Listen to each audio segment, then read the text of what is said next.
घर लेना है या नहीं, इसके बारे में ना आज बात नहीं करेंगे। अगर आपको घर लेना है तो इस डिसीजन के पीछे किन किन बातों का आपको ख्याल रखना चाहिए, इसके बारे में बात करेंगे। Hi everyone, I am Saili and welcome to our channel fin cocktail, where we demystify finance for you.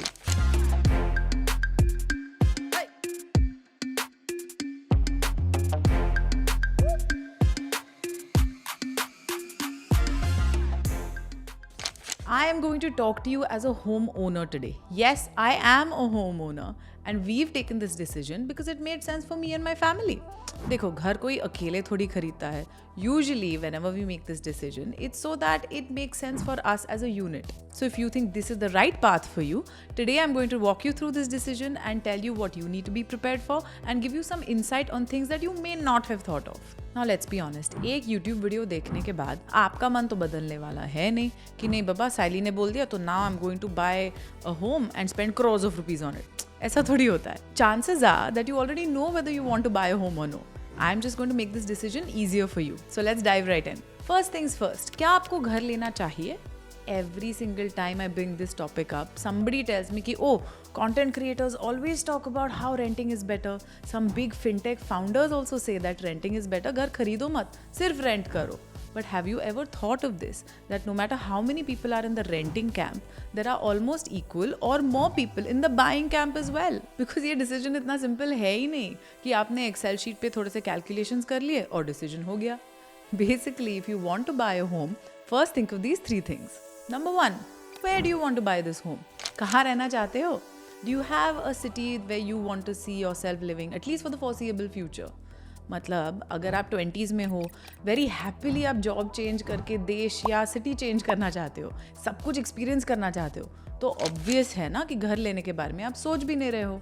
अगर on the other hand if you are somebody who is a little older in life, has a spouse who has a job in the same city as you have family around and you can see yourself living in the same city for at least let's say 10 years, then it makes sense to put your roots down. And within a city also locality matters, but we'll come to that. Number 2, how to house hunt. पहले तो location decide कर लिया, उसके बाद आपको decide करना है कि आपको कौन से टाइप का प्रॉपर्टी खरीदना है. For example, do you want an under construction, do you want a newly constructed और do you want a resale property. All three have their own benefits. Price against the time it may take you to get ownership. ना अगर आप resale property consider कर रहे हो तो make sure you go through all the legal documents that tie you to the ownership. आगे जाके कोई लीगल बैटल नहीं चाहिए यार. It also may help if you speak to some of the existing residents that already live in the building. It'll give you a good idea of what it may look like living there. Now, if you're looking for an under construction property, you should check the RERA website. Every state has its own official RERA website where all the details of any upcoming projects are given. You can cross-check all these things like the timeline for delivery, the square footage available, number of plots that are there and sold, all of these. And finally, if you're looking at a new property which is constructed already, you should look at other things like your developer's credentials, the OCA if it's received or not, and legal documents and other assessments. Basically, to make sure that you get your home stress-free. Number 3, how much would you buy it for? What kind of a budget did you have in mind?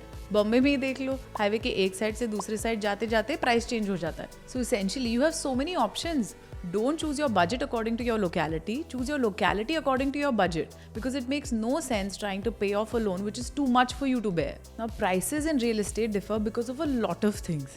School आसपास है या नहीं, city centre के पास कितना है, कितना दूर, highway से एक्सेस है या नहीं, is it a residential area or a commercial, is it a standalone building or does it have amenities, are there more towers, is it a flat or a home? All of these things matter. Of course, in all of this, you have to figure out what works for you best because someone may compromise on all the amenities to get a larger home. Someone may choose to stay near the city center so that they'll save time on their commute to work and may compromise by having smaller space. So you have to create a priority list for things that matter to you the most and accordingly make an approximate budget for it. And don't forget to add parking because in a big city like Mumbai, price is the one thing. It may be expensive, but the parking spot itself will be invaluable. So these were the 3 overarching things that you have to consider before buying a home. But now if you've already made the decision कि भाई घर लेना है, तो here are a few more things that you cannot miss. सबसे पहले तो do you have that kind of cash on hand or do you need a loan? और अगर लोन लेना है तो कितना? Ideally, at least 20% of the home's value should be paid up front as a down payment. You can even use a finance rule of thumb here, which is called the 3-20-30-40 rule. I'm not joking, it's an actual thing. Hear me out. Now, the 3 stands for the fact that you shouldn't buy a house which is more than 3 times your annual income. Now, is that really feasible? In a big city like Mumbai, this 3x rule makes buying a house completely unattainable. So, I think that anywhere between 3x and 5x, even a little bit upwards of that, is acceptable. The 20 in the rule states that you should keep the loan tenure 20 years or less.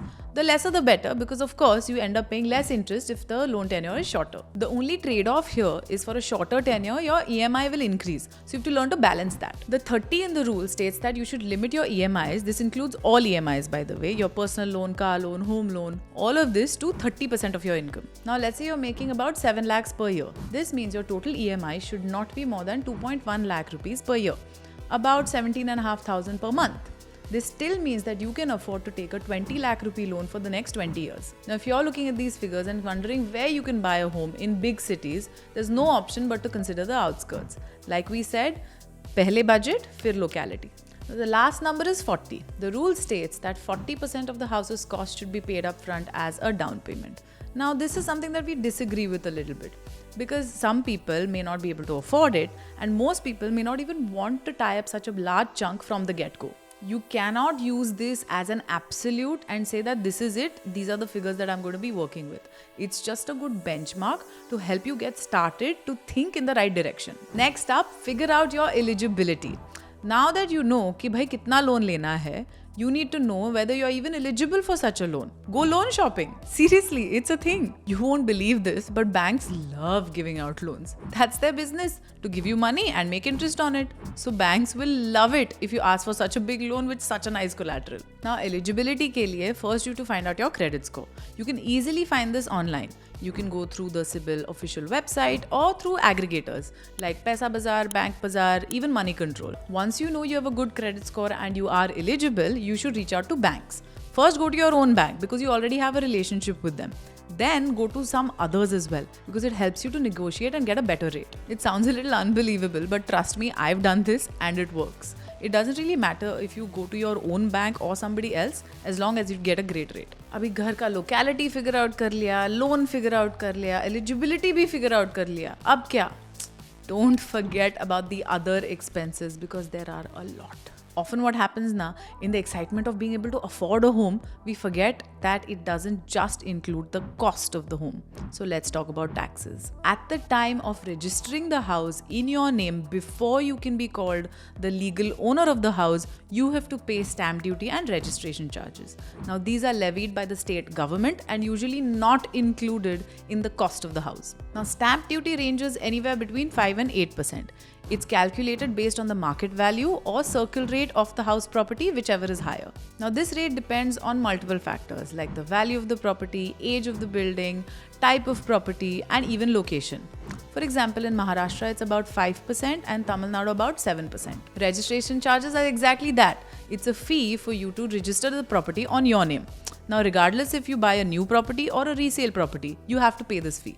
Brokerage or commission. If an agent helped you get this property, then a brokerage or commission may be involved and it can be anywhere between 1 and 3% of the transaction value. Next up, GST. GST is applicable on under construction properties. Now this can increase the cost of the entire property for you as a homeowner. Now currently the GST rate is at 5% of the property value, but in the case of affordable house properties, it's 1%. Just to reiterate, there is no GST applicable for ready to occupy and resale properties. Maintenance and property tax. Now, maintenance is obviously the amount you pay for the maintenance of your property. Now, this is regardless if you live in the property or if you have a tenant. This is particularly higher if you live in a gated community with multiple amenities. Now, this amount and other amounts like for property tax should be budgeted in the beginning when you consider buying the property itself, because this is a recurring payment. And you should also account for other charges that may end up adding up. For example, notary fees, parking fees, legal fees, interior expenses, all of these. Now that we've covered most of the money that is involved, let's get into the legalities. First things first, get your sale deed checked by your lawyer thoroughly and make sure you follow all the steps for registration so that you are an official homeowner.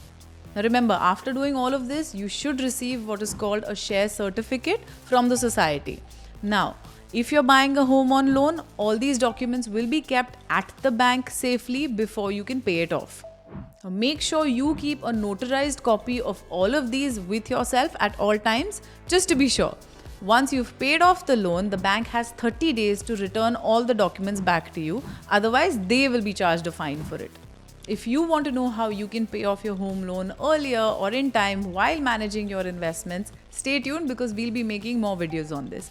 Don't forget to like, share, and subscribe to our channel. We'll see you in the next one.